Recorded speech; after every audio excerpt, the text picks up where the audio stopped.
纵观美国政坛，我们不难发现这样一个问题，即美国政坛长期被民主党和共和党所主导，其他小党派如美国共产党虽然存在，却难以在政坛上掀起波澜。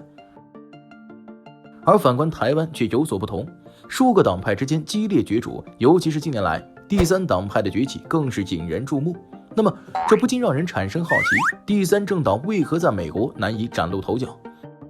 而在台湾第三政党却能快速崛起，这究竟是因为什么？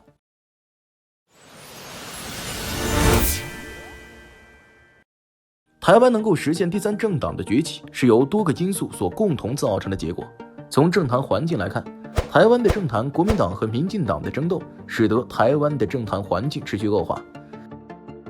其实我们查阅过往媒体所报道的消息，就不难发现台湾早就使用过诸如蓝绿恶斗这样的词语，来概括台湾政坛的两极化模式。两大政党为了争夺政治权力，不惜进行激烈的政治对抗，导致台湾的政治运作陷入僵局。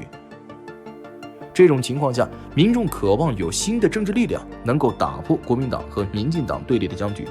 为台湾的政治带来新的活力和希望。而第三政党的出现正好满足了民众的这一需求。不仅如此台湾的选举制度也为第三政党的兴起提供了一定的空间。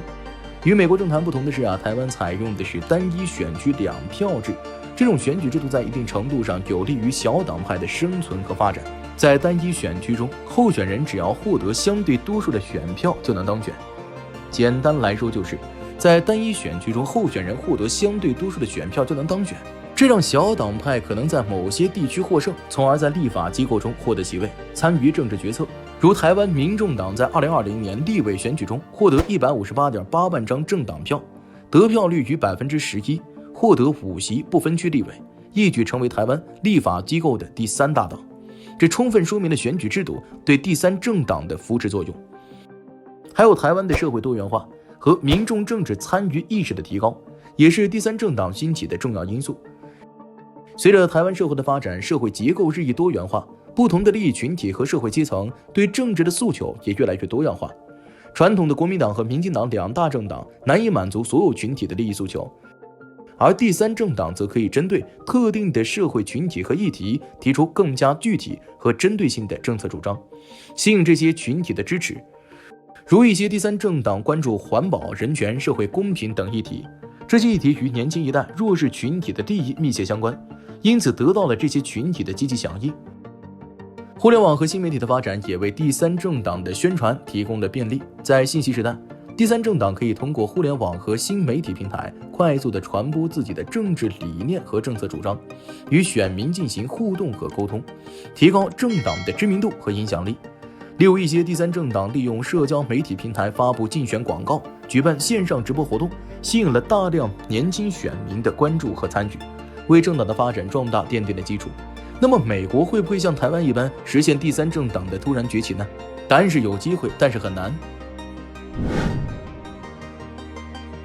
如今的美国政坛环境政治极化现象愈发严重，民众对传统两大政党的不满情绪与日俱增。在这种背景下，第三政党的出现似乎为民众提供了一个新的选择，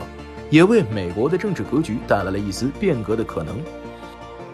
如特斯拉创始人马斯克就曾在社交媒体上发起关于成立第三政党的调查，引发了广泛的关注和讨论。马斯克认为，美国需要一个能够真正代表中间 80% 民众的政党，以打破当前两党政治的僵局。他的这一想法得到了不少人的响应，许多对两党政治感到失望的选民期望着一个新的政党能够带来改变。然而，组建第三政党并非易事。从历史经验来看美国虽然出现过众多第三政党，但他们大多只是昙花一现，难以在政治舞台上站稳脚跟。如绿党、自由党、改革党等，这些政党在各自关注的议题上有着独特的主张。绿党专注于环境保护、社会公平和可持续发展，自由党强调个人自由、有限政府和自由市场，改革党则致力于推动政治改革，反对政府腐败等。再从选举结果来看，这些第三政党的表现却不尽如人意。在总统选举中，第三政党候选人的得票率通常极低，难以对民主党和共和党候选人构成实质性的威胁。还有在国会选举中，第三政党获得的席位也寥寥无几，使得他们的政治决策中几乎没有话语权。造成了这种结果，除了民共两党的打压外，还有三大因素。首先就是美国政坛的选举僵化及赢家通吃模式。美国实行的是相对多数选举制，在总统选举中，除了缅因州和内布拉斯加州外，其余各州均采用赢者通吃的方式分配选举人票。这就意味着，只要候选人在某个州获得相对多数的选票，那么该州的所有选举人票都将归其所有。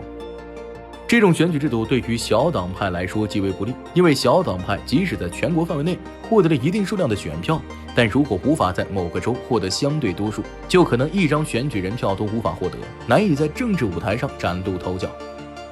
其次则是资金短缺的问题，竞选活动需要大量的资金支持，包括广告宣传、竞选团队组建、选民动员等方面。而第三政党由于缺乏强大的政治影响力和广泛的社会支持，很难筹集到足够的资金来开展有效的竞选活动。相比之下，民主党和共和党拥有庞大的政治捐款网络，能够从企业、工会、利益集团和富豪那里获得大量的竞选资金。如在2020年总统选举中，民主党候选人拜登和共和党候选人川普两人的竞选资金都达到了数亿美元，而第三政党候选人的竞选资金则少得可怜，有的甚至只有几十万美元。这种巨大的资金差距使得第三政党在竞选活动中无法与两大政党展开公平竞争，难以吸引选民的关注和支持。第三点则是媒体力量对他们的忽视。在现代社会，媒体在政治传播中扮演着至关重要的角色，而美国的主流媒体往往将焦点集中在民主党和共和党身上，对第三政党的报道相对较少，这使得第三政党的政治主张和竞选活动难以得到广泛传播，选民对第三政党的了解也十分有限。如在总统辩论环节，第三政党候选人常常被排除在外，无法与两大政党候选人同场竞技，展现自己的政策主张和政治理念。这种媒体忽视进一步削弱了第三政党的影响力，使其在政治舞台上更加边缘化。值得一提的是，美国第三政党的力量虽然有限，但对美国的政坛并非毫无作用。他们为选民提供了更多的选择，在一定特定议题上，第三政党的主张能够引起社会的关注和讨论，丰富了一些方面的政治议题，如绿党对环境保护问题的关注，使得民共两党在这一方面的政策决策上做出了一定的改变。好了，以上就是本期的所有内容。如果大家有不同的看法，欢迎在评论区留言。我是大兵，我们下期节目再见。